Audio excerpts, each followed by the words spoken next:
Good morning guys! Welcome to Anne's Healthy Kitchen! Sa umagang ito, gagawa tayo ng beef and beans. Kaya, simulan na natin!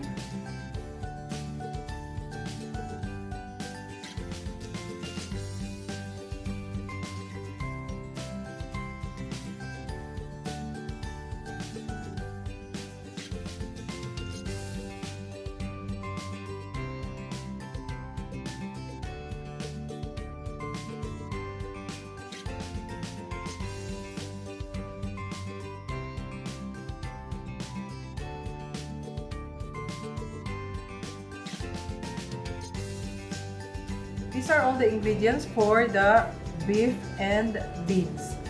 So we have already boiled beans, kidney beans, beef sliced already. This one is the broth of the beans. We are going to use this one. We have oil, pepper powder, we have ginger, garlic, onion. This is a sweet ketchup, and this is ketchup, and this is our bouillon, and salt, and our tomato paste.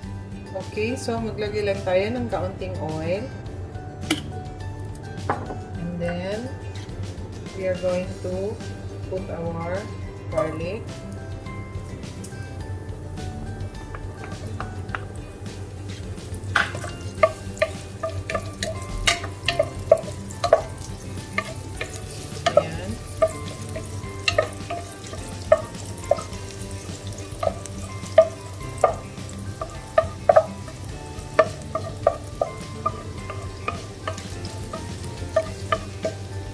Now, pwede na natin ilagay ang ginger.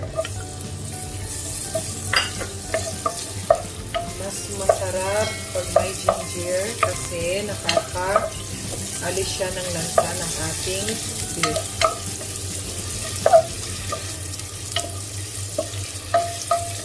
And then, our onion.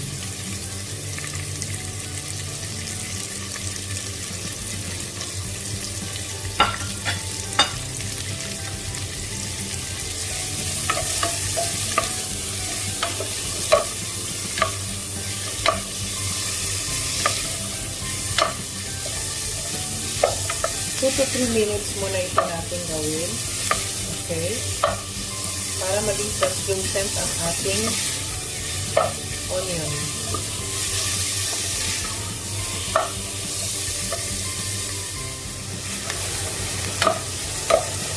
So, ayan. Pwede na natin ilagay ang ating meat.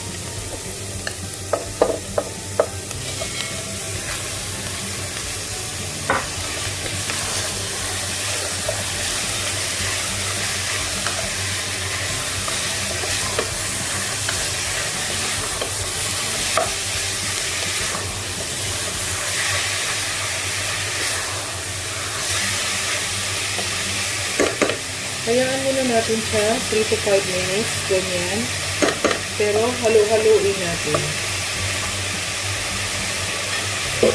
Lagyan natin ang kaunting pepper lang, saka kaunting salt.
So ngayon, pwede na natin ilagay ang ating broth, ang ating yan, soup ng ating beans.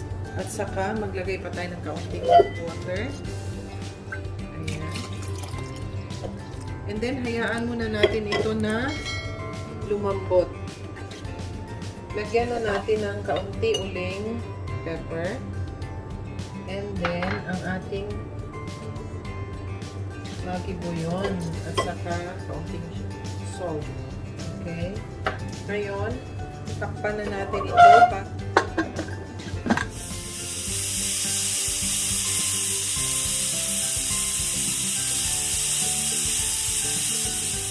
Okay, so pwede na natin i-open.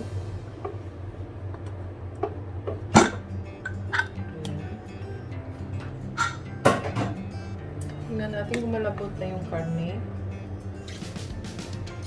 Okay, malambot na siya. So, pwede na natin ilagay ang ating beans.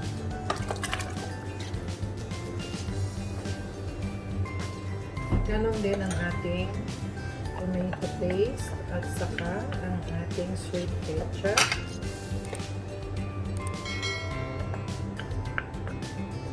And then, i-add na rin natin ulit ang ating pepper. Yan, ang ating salt. Okay.